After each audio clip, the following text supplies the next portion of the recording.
So దేవుని జ్ఞానానుసారముగా 21వ వచనం చూడండి. దేవుని జ్ఞానానుసారముగా లోకము తన జ్ఞానము చేత దేవుని ఎరుగకుండినందున, లోకము తన జ్ఞానము చేత దేవుని ఎరుగకుండినందున, అనగా మన భౌతిక సంబంధమైన జ్ఞానము ద్వారా దేవుణ్ణి తెలుసుకోలేము, దేవుణ్ణి కలుసుకోలేము. కాబట్టి దేవుని ఎరుగకుండా సువార్త ప్రకటన అంటే వారికి వెరితనంగా ఉంది. The people rejecting the gospel because they are trying to understand the truth of God with their human intellectual ability. దేవుణ్ణి ఎరగాలి, దేవుణ్ణి తెలుసుకోవాలి, దేవుణ్ణి కలుసుకోవాలంటే దైవిక సంబంధమైన జిజ్ఞాస అవసరం. అందుకే జ్ఞాని ఏమయ్యను, శాస్త్రి ఏమయ్యను, ఈ లోకము తర్కవాది ఏమయ్యను, ఈ లోక జ్ఞానమును దేవుడు వెరితనముగా చేశాడు. So it is the foolish. ఆ వెరితనము దేవుణ్ణి తెలుసుకోలేకపోతుంది, దేవుణ్ణి కలుసుకోలేకపోతుంది. సో దేవుణ్ణి ఎరగాలంటే దైవిక జ్ఞానం అవసరం. ఆ దైవిక జ్ఞానం ఎవరన్నదానికి చివరిలో 24వ వచనం చూడండి. ఆయన యూదులకు ఆటంకముగాను అన్యజనులకు వెరితనముగాను ఉన్నాడు, కానీ యూదులకేమి గ్రీసు దేశస్తులకేమి పిలువబడిన వారికి క్రీస్తు దేవుని శక్తియు దేవుని జ్ఞానమునై ఉన్నాడు. క్రీస్తు దేవుని శక్తియు దేవుని జ్ఞానము. So Christ is the divine power and also divine wisdom. నీవు క్రీస్తును ఎరిగి ఉన్నట్లయితే ఆయన సంబంధిత శక్తి కానీ జ్ఞానము కానీ ఆయనే మనకు అనుగ్రహిస్తాడుగా. Through Christ we get the wisdom of God and the power of God. Without Christ we cannot. కాబట్టి పాత నిబంధన సంబంధమైన అనుభవాల మధ్యలోంచి వచ్చి క్రొత్త నిబంధన సంబంధమైన క్రీస్తు ద్వారా కాకుండా ఆ పాత నిబంధన సంబంధమైన సాంప్రదాయాల మధ్య క్రీస్తును లేకపోతే దేవుని జ్ఞానాన్ని ఎరగటానికి వెతకటానికి ప్రయత్నం చేస్తున్నారు. ఇట్ ఈస్ ఇంపాసిబుల్ అనే విషయాన్ని తెలియజేస్తున్నారు. సో జ్ఞానం అనగా క్రీస్తు.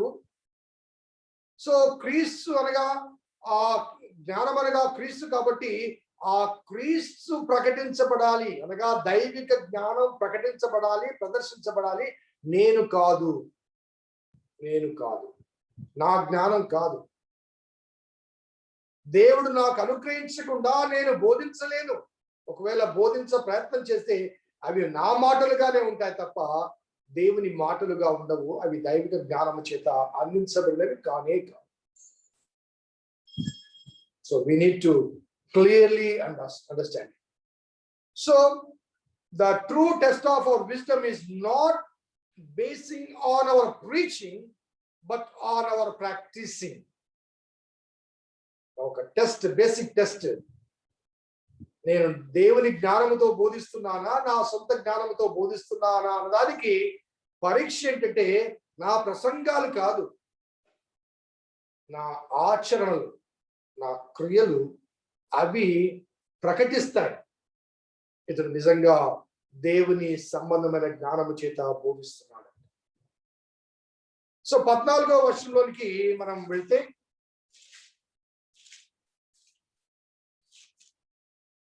అయితే మీ హృదయములో సహింపనలవి కాని మత్సరమును వివాదమును ఉంచుకున్న వారే అతిశయపడవద్దు, సత్యమునకు విరోధముగా మాటలాడవద్దు. సో మీలో నిజంగా జ్ఞాన వివేకాలుంటే సాత్వికముతో కూడిన తన యోగ్య ప్రవర్తన వలన క్రియలు కనపరచాలని చెబుతూ, మీ హృదయములో సహింపనలవి కాని మత్సరము అనగా uncontrollable envy in your heart. ఇంకొక మాటలో చెప్పాలంటే ఇతరుల అభివృద్ధిని కానీ విజయాన్ని కానీ చూచి ఓర్చుకోలేక, సహించలేక మత్సరపడుట.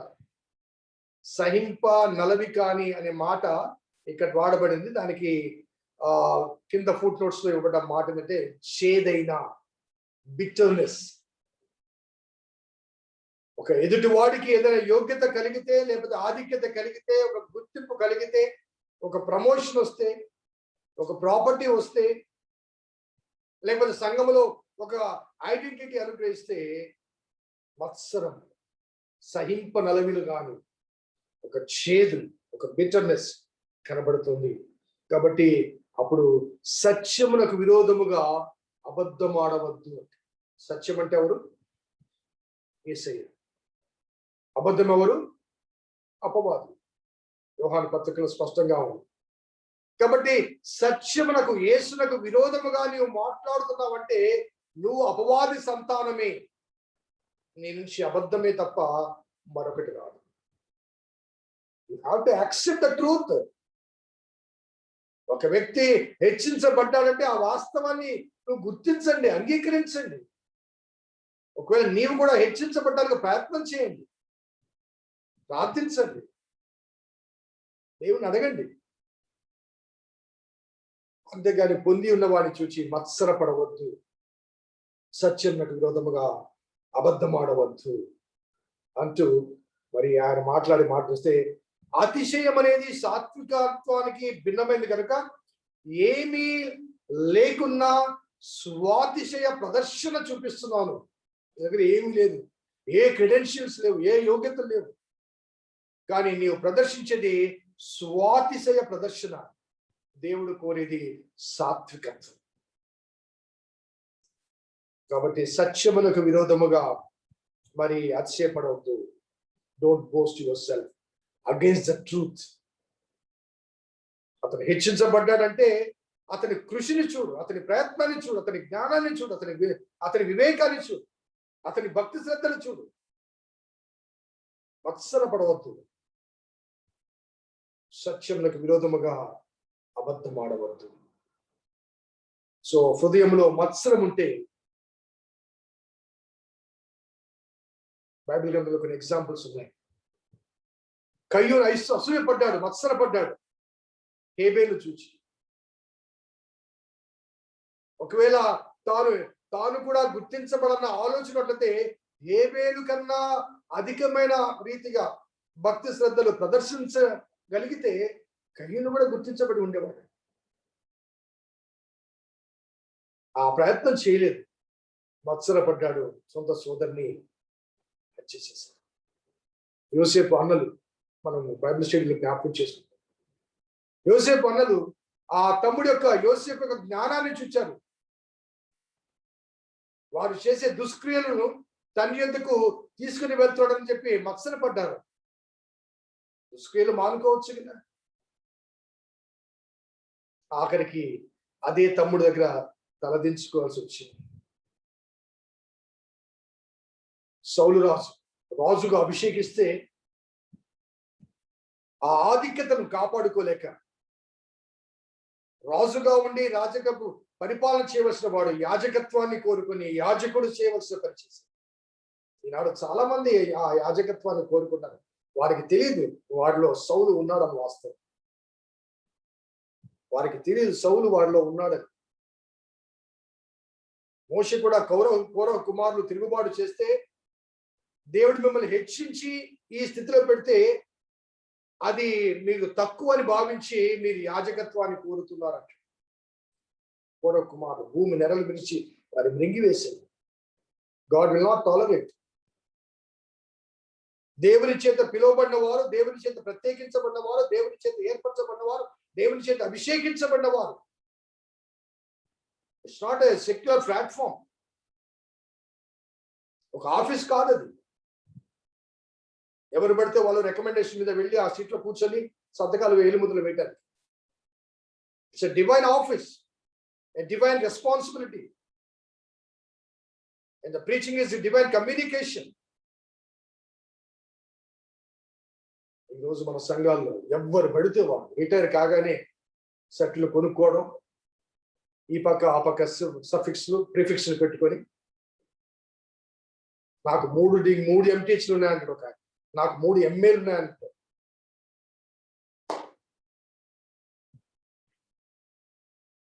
కాబట్టి ఈ జ్ఞానం గురించి నీవు మత్సర పడుతున్నావు. సౌలు దావీదు మీద మత్సర పడ్డాడు, నష్టపోయింది సౌలే, దావీదు కాదు.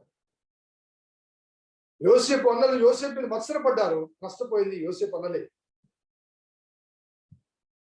కయ్యూను హేబేలు మీద మత్సర పడ్డాడు, నష్టపోయింది కయ్యూనే. దేశ దిమ్మరి అయిపోయాడు. Was not in the purpose of God. He was totally rejected. So 15వ వచనంలోకి వస్తే, ఈ జ్ఞానం అనగా అబద్ధముతో కూడిన, మత్సరముతో కూడిన, లేకపోతే ఆ వివాదముతో కూడిన ఈ జ్ఞానము పైనుండి దిగివచ్చినది కాక భూ సంబంధమైనది, ప్రకృతి సంబంధమైనది, దయ్యముల జ్ఞానం వంటిదై ఉన్నది. భూ సంబంధమైనది, ప్రకృతి సంబంధమైనది, దయ్యముల జ్ఞానం వంటిదై ఉన్నది. ఈ జ్ఞానం అనగా పైనుంచి వచ్చిన జ్ఞానము కాకుండా మరి వచ్చే ఇతర జ్ఞానము, అది విజ్డమ్ ఫ్రమ్ బిలో. భూ సంబంధమైనది, ప్రకృతి సంబంధమైనది, దయ్యముల జ్ఞానము వంటిది కాదు. అనగా నాట్ ఫ్రమ్ గాడ్. బోధకులారా, not from God but from below. కొరింథీయులకు రాసిన మొదటి పత్రికలోనే మళ్ళీ దీనికి సంబంధించిన విషయాలు చూద్దాం. మొదటి పత్రిక 2వ అధ్యాయం. బహుశా పౌలు కూడా ఇదే అంశం మీద విభేదాలు కలిగి ఉండవచ్చు. అందుకని పౌలు హెచ్చరికలు చేస్తున్నారు. 2వ అధ్యాయం 5 నుంచి చదువుదాం. విశ్వాసము మనుషుల జ్ఞానమును ఆధారము చేసుకునక. చాలా చక్కగా వినండి, నేను మొత్తం ఎక్స్ప్లెయిన్ చేయలేను, ఆ మాటలు మాత్రం దయచేసి బైబిల్ తెరిచి చదవండి. విశ్వాసము మనుషుల జ్ఞానమును ఆధారము చేసుకునక దేవుని శక్తిని ఆధారము చేసుకుని ఉండవలనని నేను మాట్లాడినను, సువార్త ప్రకటించినను జ్ఞానయుక్తమైన తీయటి మాటలు వినియోగించక పరిశుద్ధాత్మయు దేవుని శక్తియు కనపరచు దృష్టాంతములే వినియోగించి తిని. బాగా అర్థం చేసుకోవడానికి ప్రయత్నం చేయండి. మరలా చదువుతాను ఈ వాక్య భాగాన్ని.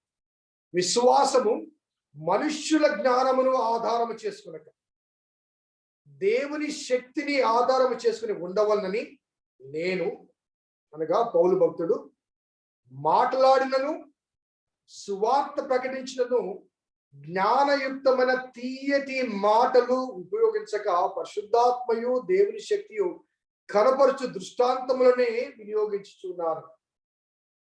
దురద చెవులకు అవసరమైన అనుకూలమైన బోధలు నేను బోధించడం లేదు. జ్ఞానయుక్తమైన అనగా భౌతిక జ్ఞానయుక్తమైన తీయటి మాటలు చెప్పి టైంపాస్ చేయడం లేదు. దేవుని మాటలు ఉన్నట్టుగా బోధించినప్పుడు పరిశుద్ధాత్మయు దేవుని శక్తి కనుపరుచు దృష్టాంతములనే నేను వినియోగించుకుని. 6 చూస్తే, పరిపూర్ణులైన వారి మధ్య జ్ఞానమును బోధించుతున్నాము, అది ఈ లోక జ్ఞానము కాదు, నిరంతకులైపోవచ్చున్న ఈ లోకాధికారుల జ్ఞానమును కాదు, కానీ దేవుని జ్ఞానము మర్మమైనట్లుగా బోధించుతున్నాము. ఈ జ్ఞానము మరుగై ఉండను, అనగా దేవుని జ్ఞానము మరుగై ఉండను. జగదుత్పత్తికి ముందుగానే దీనిని దేవుడు తన మహిమ నిమిత్తము నియమించను. అది లోకాధికారులో ఎవరికి తెలియదు. అది వారికి తెలిసి ఉండేలా మహిమ స్వరూపేగు ప్రభును సిలువ వేయక పోయి ఉందురు.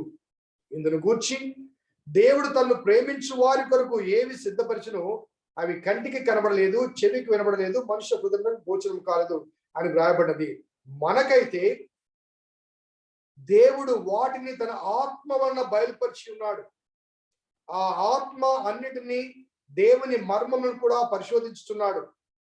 ఒక మనిషిని సంగతులు అతనిలో ఉన్న మనుష్యాత్మకే కానీ మనుషుల్లో మరి ఎవరికి తెలియను. అలాగే దేవుని సంగతులు దేవుని ఆత్మకే కానీ మరి ఎవరికి తెలియవు.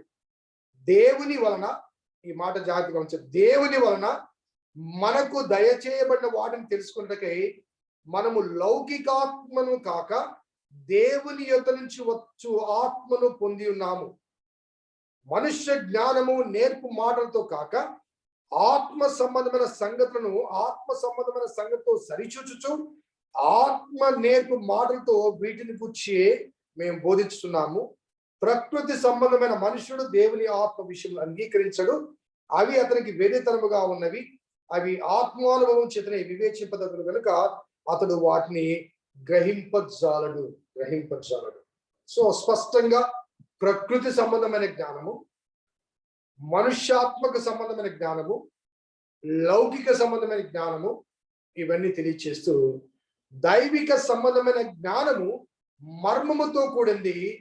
దేవుడు మనకు బయలుపరిస్తేనే తప్ప, అన్లెస్ అంటిల్ గాడ్ రివీల్స్, దేవుని మర్మములు దైవిక జ్ఞానాన్ని తెలుసుకోవడం కానీ బోధించడం కానీ సాధ్యం. So don't try to explain the word of God, the divine truths with the human knowledge and human understanding and human capacity. ఒక దైవ సేవకునిగా, దైవజనునిగా, బోధకునిగా దేవుని వాక్యాన్ని బోధిస్తున్నప్పుడు దేవుని ఎదుట నీవు తగ్గించుకొని తన జ్ఞానాన్ని మరుగు చేసి దైవిక జ్ఞానాన్ని సంపాదించుకుని దేవుడు అనుగ్రహించిన మర్మములను దేవుని ఉపదేశాలుగా దేవుని చేత ఉపదేశించబడే ఒక బూరగా, ఒక సాధనముగా, గత వారం చెప్పాను, ఇస్త్రాకులం మనం, దానివల్ల ఉపయోగం లేదు. అందులో పదార్థమే ఉపయోగం. ఆ పదార్థము పైనుంచి వచ్చిన జ్ఞానము ఈ లోక సంబంధమైనది కాదు. కాబట్టి ఆ విషయాన్ని భౌతిక జ్ఞానము, లౌకిక సంబంధమైన జ్ఞానం అనే విషయాన్ని అక్కడ తెలియజేస్తారు. ఇదే విషయాన్ని యూదా కూడా తన పత్రికలో 17-21 వచనాలు, ఒకటే అధ్యాయం ఉంది, 17-20 వచనాలు, అట్టివారు ప్రకృతి సంబంధులను ఆత్మ లేని వారై ఉండి భేదములు కలగచేయుచున్నారు. అనగా దైవిక జ్ఞానం లేని వారు ప్రకృతి సంబంధమైన వారుగా ఉండి, ఆత్మ లేని వారుగా ఉండి భేదములు కలగచేయుచున్నారు. ద డిస్ప్యూట్స్, ద కంటెన్షన్స్, దేవుని సంఘములో సమస్యలు, సమస్యాత్మక వ్యక్తులుగా ఉన్నవారు ఎవరంటే దైవిక జ్ఞానాన్ని తృణీకరించి లౌకిక సంబంధమైన జ్ఞానము ద్వారా ఒక స్థాయిని, ఒక స్థితిని పొందడానికి చేసే ప్రయత్నాలు, ఆ ప్రయత్నాల మధ్య వారు ఆలయములు, సంఘములు, దేవుని శరీరములు విభేదాలు సృష్టిస్తున్నారు. వర్గాలకు వారు సూచికలుగా మారుతున్నారు. ఈనాటి కాలంలో సంఘములో డివిజన్స్ ఎందుకు వస్తున్నాయంటే the clash between the divine wisdom and the human wisdom. మనిషి తనకు అనుగ్రహించబడిన భౌతిక జ్ఞానము చేత తన పెత్తనాన్ని దేవుని మందిరములో, దేవుని ఆలయములో, దైవ సేవకుల మీద చూపించాలి. They behave themselves as above the divine person and divine knowledge. యాకోబు పత్రికలోనే 4:7 తర్వాత నెక్స్ట్ వీక్ మాట్లాడబోయే వాక్య భాగంలో, కాబట్టి దేవునికి లోబడి ఉండి అపవాదిని ఎదిరించుడి, అప్పుడు వాడు మీ యొద్ద నుంచి పారిపోతాడు. సో పైనుంచి వచ్చిన జ్ఞానము కాక ఇహమందు ఈ లోకం నుండి వచ్చే జ్ఞానం భూ సంబంధమైనది, ప్రకృతి సంబంధమైనది, ఆ దయ్యములోని జ్ఞానం వంటిది, దయ్యముల జ్ఞానం వంటిది. హవ్వను శోధించింది ఎవరండి? అపవాది. కాబట్టి దయ్యముల వంటి జ్ఞానము చేత ఇది నిజమా? కానే కాదు, కానే కాదు, కానే కాదు, తిను తిను తిను అని అవకందించింది. నేటి మన ఈ దయనీయ స్థితికి కారణం ఆనాడు హవ్వ అపవాది చేత శోధించబడింది, దయ్యపు జ్ఞానం చేత శోధించబడింది. కాబట్టి ఈనాడు మనకి స్థితి వచ్చింది. సో 16వ వచనాన్ని గమనిస్తే, ఏలైనగా మత్సరమును వివాదము ఎక్కడ ఉండును అక్కడ అల్లరియు ప్రతి నీచ కార్యమును ఉండును. అక్కడ అల్లరియు ప్రతి నీచ కార్యమును ఉండును. సో చాలా స్పష్టంగా ఈ differences, the wisdom above and wisdom below అనే విషయాన్ని, మత్సరము వివాదము ఎక్కడ ఉండును అక్కడ ప్రతి అల్లరియు ప్రతి నీచ కార్యము ఉండదు, అనగా ఎన్వీ అండ్ కంటెన్షన్స్. ఒక భక్తుడు అంటాడు, wisdom is not measured by degrees but by his deeds. Wisdom is not measured by his degrees. ఎన్ని క్వాలిఫికేషన్స్ ఉన్నప్పటికీ wisdom is not measured by degrees but by his deeds. అతని ప్రవర్తన ద్వారా అతడు తెలివైన వాడో లేదో చెప్పగలడు. అతనే మరలా చెప్తూ, it is not a matter of acquiring knowledge in the lectures. It is not the matter of acquiring the knowledge through lectures, but applying truth to our life. చదువుకునే జ్ఞానాన్ని తిరిగి దాన్ని పరీక్షల్లో పొందుపరుస్తాం, మనకు డిగ్రీలు వస్తాయి. కానీ దాని యొక్క ఆ జ్ఞాన సంపాదన ద్వారా కలిగే ఉపయోగము ఎప్పుడొస్తుందంటే అది మన జీవితానికి అన్వయించుకున్నప్పుడే. Otherwise it is a wasted knowledge. So ఇది నేటి సంఘముల యొక్క దైన స్థితి. So true test of our wisdom not by our preaching but by our practicing. ఈ వాస్తవాన్ని మనం గమనించుకోవాలి. సో 17వ వచనంలోకి వస్తే, అయితే పైనుండి వచ్చు జ్ఞానము మొట్టమొదట పవిత్రమైనది, ఆ తర్వాత సమాధానకరమైనది, మృదువైనది, సులభముగా లోబడినది, కనికరముతోనూ మంచి ఫలముతో నిండుకున్నది, పక్షపాతమైనను వేషధారణను లేనిది అయి ఉన్నది. సో పైనుండి ఇప్పటి వరకు చెప్పబడినంత ద విజ్డమ్ బిలో, అనగా భౌతిక సంబంధమైనది, భూ సంబంధమైనది, ప్రకృతి సంబంధమైనది, దయ్యముల వంటి జ్ఞానము ఏ రీతిగా ఉంటుందంటే మత్సరం ఉంటుంది, వివాదం ఉంటుంది, అల్లరి ఉంటుంది, నీచ కార్యం ఉంటుంది, సంఘములు చీలికలకు కారణమవుతుంది. కానీ పైనుండి వచ్చే జ్ఞానం ఎటువంటిదంటే మొట్టమొదట ఫండమెంటల్లీ అది పవిత్రమైనది, ఆ తర్వాత సమాధానకరమైనది, మృదువైనది, సులభముగా లోబడినది, కనికరముతోనూ మంచి ఫలంతో నిండుకున్నది, పక్షపాతమైనను వేషధారణ లేనిదై ఉంటుంది. సో ఇవన్నీ కలిగి ఉండాలంటే మొట్టమొదట ఉండాల్సింది పవిత్రమైనదిగా ఉండాలి. సో పైనుండి వచ్చే జ్ఞానము పవిత్రమైనది. You must accept the పయస్నెస్. దేవుడు మనకు అనుగ్రహించే జ్ఞానము కన్నింగ్నెస్ తో కూడింది కాదు. దేవుడు మనకు అనుగ్రహించే జ్ఞానం పవిత్రమైనది. పవిత్ర అనగా ఆ జ్ఞాన సంపాదనలో కానీ, జ్ఞాన ప్రదర్శనలో కానీ, లేకపోతే జ్ఞాన వ్యక్తీకరణలో కానీ, ఆ జ్ఞానం ఇతరులకు ఉపయోగించబడే విధి విధానాల్లో కానీ పవిత్ర భావన ఉంటుంది. పవిత్ర భావన. కాబట్టి పైన చెప్పబడ్డటువంటి మత్సరాలు కానీ, విభేదాలు కానీ, వివాదాలు కానీ, అల్లరి కానీ, నీచ కార్యాలు కానీ అవేమీ కనిపించని ఒక పవిత్రతతో కూడిన జ్ఞానాన్ని దేవుడు మనకు అనుగ్రహిస్తాడు. కాబట్టి you must realise and understand the truth. దేవుడు మనకు అనుగ్రహించే ఆ జ్ఞానం పవిత్రమైనది. అది భౌతిక సంబంధమైంది కాదు, మానవ సంబంధమైంది కాదు, లేకపోతే పుస్తకాల నుంచి మనం సేకరించిన జ్ఞానం కాదు. You know the difference between the teacher and the preacher? The teacher teaches from the text given. The teacher teaches from the text given. అనుగ్రహించబడిన ఆ పుస్తకములో ఉన్న పాఠ్యాంశాల మీద ఆధారపడి ఉపాధ్యాయుడు బోధిస్తాడు. కొన్నిసార్లు ఆ పాఠ్యాంశాలతో తను ఏకీభవించకపోవచ్చు, కానీ ఉన్నది బోధించాలి. తప్పనిసరిగా ఉన్నది మాత్రం బోధించాలి. ఫర్ ఎగ్జాంపుల్, ఒకరి సాంఘిక శాస్త్రంలో ఒకరి జీవిత చరిత్ర రాయబడింది అనుకోండి. ఆ జీవిత చరిత్రలో కొన్ని అంశాలు నీకు ఇష్టం లేకపోవచ్చు, లేకపోతే అవి తప్పని నీ భావన నీకు ఉండవచ్చు వ్యక్తిగతంగా. కానీ రచయిత ఏమి రాశాడో దాన్నే నువ్వు చెప్పాలి. అనగా the teacher has to confine his knowledge to the text given. అనుగ్రహించబడిన ఆ పుస్తకములో పొందుపరచు. Whereas preacher okay కాదు. The preacher preaches from the context. The context అనగా ఆ టెక్స్ట్ మీద ఆధారపడకుండా దేవుని వాక్యం తీసుకొని ఆ వాక్యాన్ని మన జీవిత అనుభవాలకు అన్వయించడం.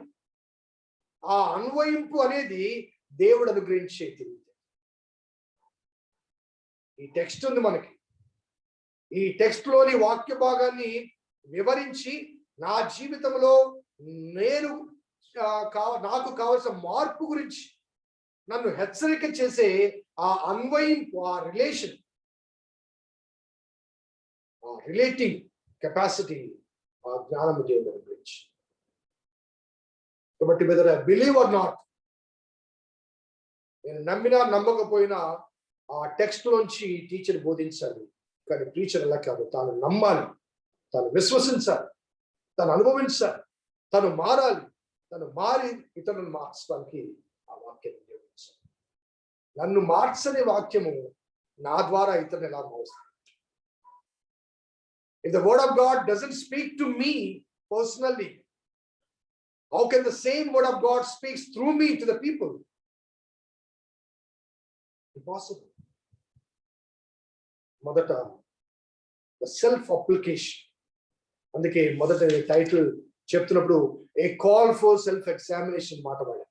ఏ కాల్ ఫర్ సెల్ఫ్ ఎగ్జామినేషన్. కాబట్టి పైనుండి వచ్చే జ్ఞానము పవిత్రమైనది.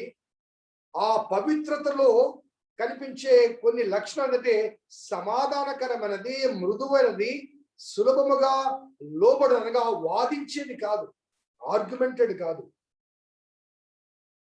సులభముగా లోబడినదంటే అలాగే అందుకు కాదు, లేకపోతే వాదించడం కాదు. Accept it. సులభముగా లోబడినది, కనికరముతోను మంచి ఫలముతోను నిండుకున్నది, పక్షపాతమైన వేషధారణను లేనిదై ఉండదు. సారీ. సో చివరికి 19వ వర్షం చూస్తే 18వ వర్షం, నీతి ఫలము సమాధానము చేయి వారికి సమాధానమందు విత్తబడును. నీతి ఫలము సమాధానము చేయి వారికి సమాధానమందు విత్తబడును. నీతి ఫలము అంటే ద ఫ్రూట్ ఆఫ్ రైచియస్. నీతి అంటే నేను చాలాసార్లు చెప్పాను. రైచియస్నెస్ అంటే దేవునితో సరైన సంబంధం కలిగి ఉండాలి. దేవునితో సంబంధం కలిగి ఉంటేనే ఆ నీతి కలిగి ఉంటుంది. ఆ నీతి ద్వారా నీతి ఫలం. యోహాను 15లో యేసుప్రభువు స్పష్టంగా చెప్తాడు, నేను ద్రాక్షవల్లిని, నేను తీగలు మీరు, నా తండ్రి వ్యవసాయకుడు. మీరు నాలో నిలిచి ఉంటే కానీ ఫలించరు. కాబట్టి నీతి ఫలం అంటే దేవునితో నీవు రిలేట్ అయినప్పుడు, నిలిచి ఉన్నప్పుడు, దేవునితో సంబంధం కలిగి ఉన్నప్పుడు నీ ద్వారా ఆ నీతి ఫలము ఫలిస్తాం. గలతీ 5:22లో ఆత్మ ఫలము, ఇక్కడ నీతి ఫలం అనే మాట వాడబడింది. అనగా నీవు నీతి ఫలాన్ని, దేవునితో సంబంధం కలిగి ఉండే ఆ రిలేషన్షిప్ లోనికి నేను రావాలి అంటే దేవుని స్పష్టమైన మాట ఏంటంటే, నీతి ఫలము సమాధానము చేయి వారికి సమాధానమందు విత్తబడును. సమాధానము చేయి వారికి సమాధానమందు విత్తబడును నీతి ఫలం. సో నీవు దేవునితో సమాధానము కలిగి ఉంటే it speaks your relationship of righteousness. So ఎప్పుడైతే నీవు దేవునితో సమాధానము కలిగి ఉంటావో నీవు నీ జీవితంలో సమాధానం కలిగి ఉంటావు, నీ కుటుంబంలో సమాధానం కలిగి ఉంటావు, నీ హృదయంలో సమాధానం కలిగి ఉంటావు.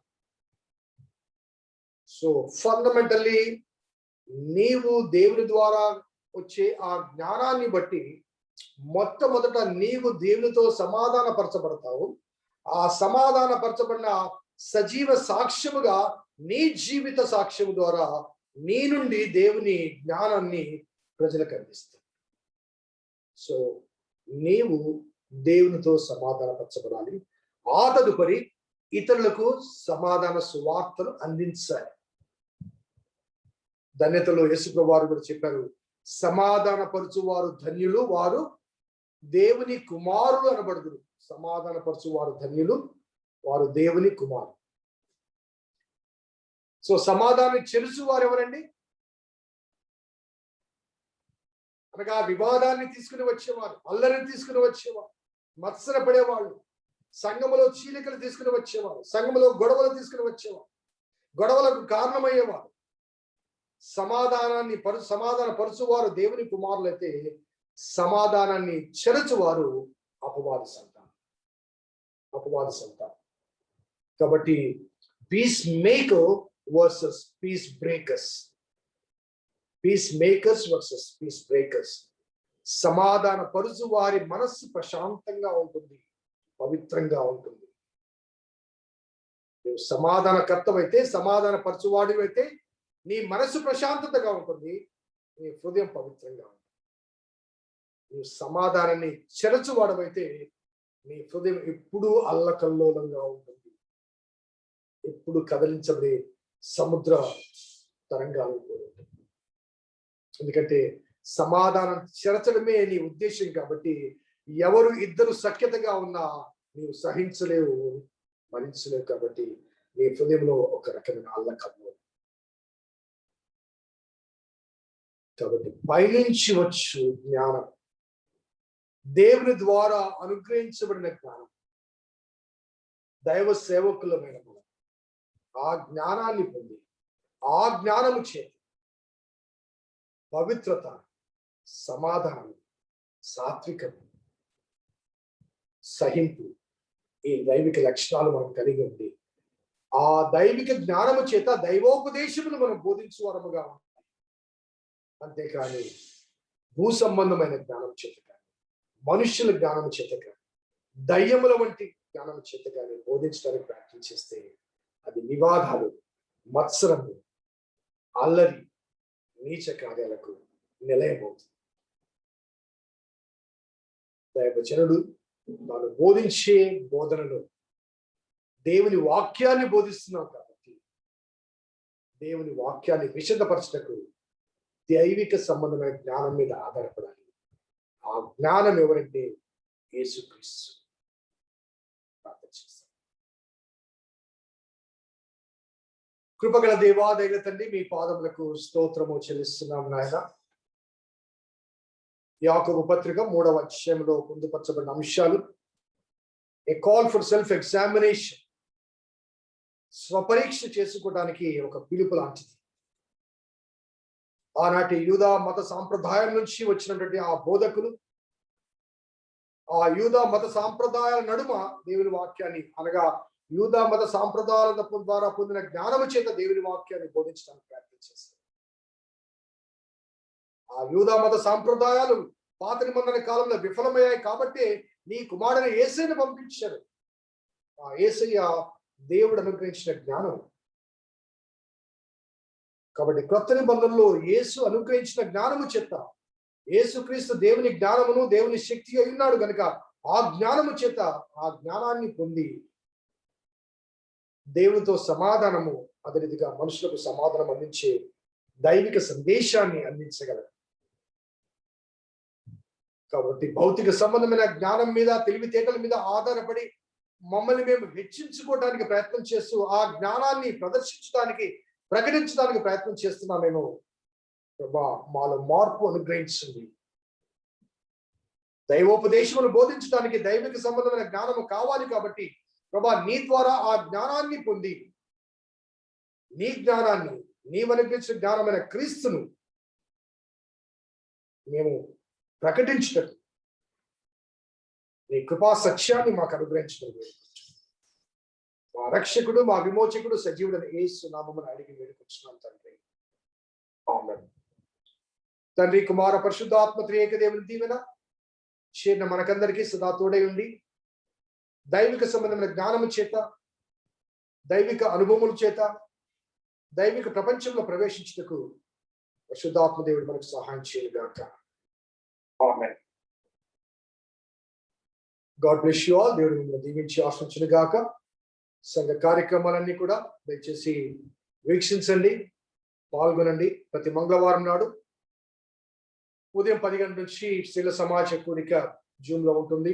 అదే రీతిగా బుధవారం నాడు సాయంకాలం 8 గంటలకు బైబిల్ స్టడీ ఉంటుంది.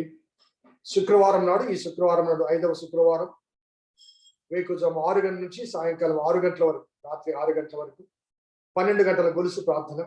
దయచేసి అందరూ పొందండి. ఆధ్యాత్మిక దీవెన పొందాలని మనం చేస్తున్నాను. ఆదివారం నాడు ఆరాధన అనంతరం సాయంకాలం వేళ 6 గంటలకు సండే స్కూల్ జరుగుతుంది.